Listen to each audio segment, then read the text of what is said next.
Hey, my name is Ryan Vega. I'm Filipino, but I was born and raised in Guam till about 16. Both of my parents are from the Philippines. Foods that are popular in my culture are adobo, pancit, and lumpia. These are staple dishes that we have at least once a week. Adobo is a dish and a cooking process as well. It was popularized because it was an easy way to preserve food in the tropical climates of the Philippines. It is traditionally meat marinated in vinegar, soy sauce, garlic, and black peppercorns, and then it is browned in that, and then also simmered in that marinade. Pancit is a general name for a dish, and it translates into noodles. There are like hundreds of varieties of pancit, but most people are only familiar with one variety, which is pancit bihon. Uh, it is usually thin rice noodles, some sort of meat, usually chicken or pork, and then vegetables that are stir fried uh, with black pepper, salt, and yeah, pretty simple, really popular. And lumpia is essentially our version of the egg roll. What makes it different is just the wrapper. We use a rice paper instead of an egg roll wrapper. Egg roll wrappers are actually a lot thicker. So because the our lumpia is like very, I guess, petite, people like eat them like French fries. It's crazy. Usually it's like pork, carrots, onions, black pepper, salt. So spices that are common in my culture. I guess nothing is like unique. We use like ginger, chilies, garlic, onions, lemongrass, a lot of the stuff that and bay leaves, and it's a lot of stuff that most of Asia uses.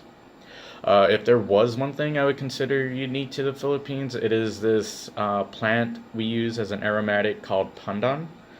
Um, I don't actually know how to explain how it tastes because every time I've had it, it's always paired with coconut.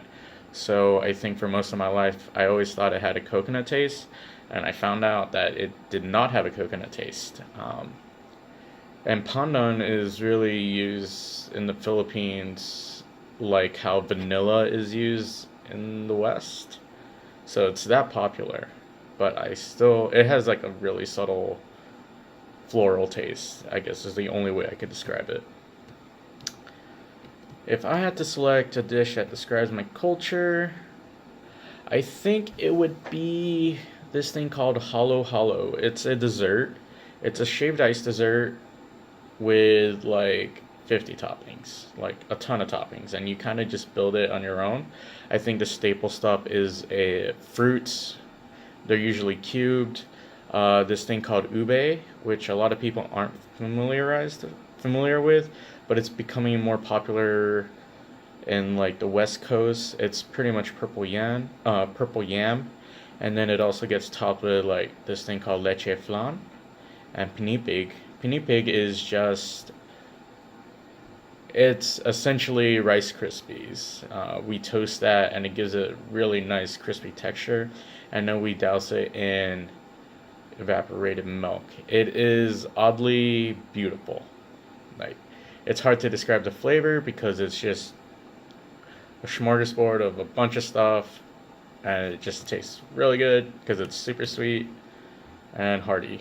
I think the reason why I picked it as something that represents my culture is because it's actually really unique to our culture, and then it also represents that like Philippines is a melting pot of different cultures because we're an island surrounded by so many different countries, and it kind of shows how we incorporated all these cultures into one dish.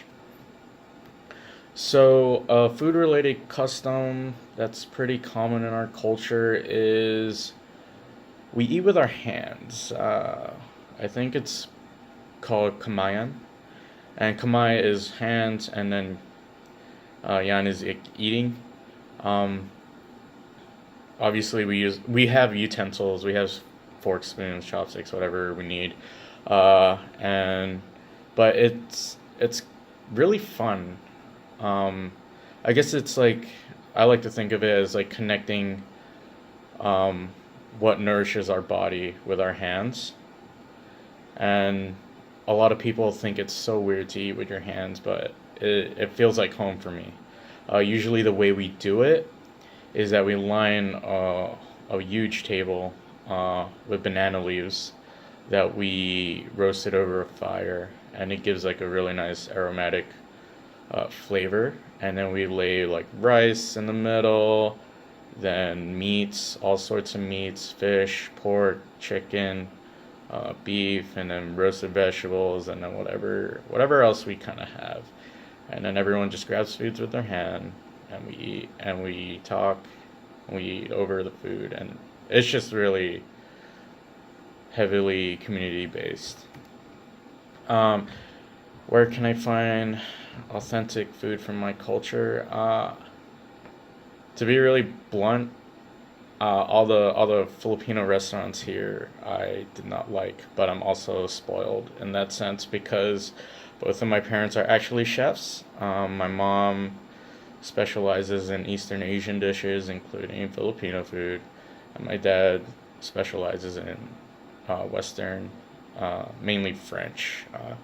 So I've been raised on really, really, really good food. So I haven't been able to find a really good Filipino restaurant here, but you guys are always invited to my house because my parents have a party once a week, and it's just a lot of food and a lot of karaoke, and I wish that was an exaggeration. I guess the biggest misconception about my culture is that um, people think that we uh, are not able to leave our family, and it's just so different from Western standards. I guess like in America, everyone is like, as soon as they hit 17, 18, they're like, all right, I'm out of here. I'm gonna go off and do my own thing, live my own life. But like I for us, it was our family tries to stay together as much as possible. I moved here. I moved to Raleigh on my own when I was 16, and then like 2 years later, my family bought a house here, and then forced me to move back with them. But I don't know. It's like a personal thing. Like a lot of people think it's so weird that I'm an adult and I live with my parents. But it's just we we have this value where because they took care of us for so long that we have to return it. And I want to return. I want to pay them back. I want to take care of them now because I'm able to.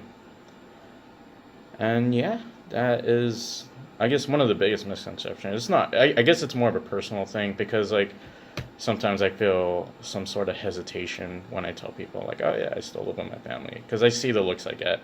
And everyone's like, why? And so it's just something I've been dealing with a lot when I talk to people here. But I mean, you know, family is like such a big deal for us, so it doesn't bother me as much as it used to.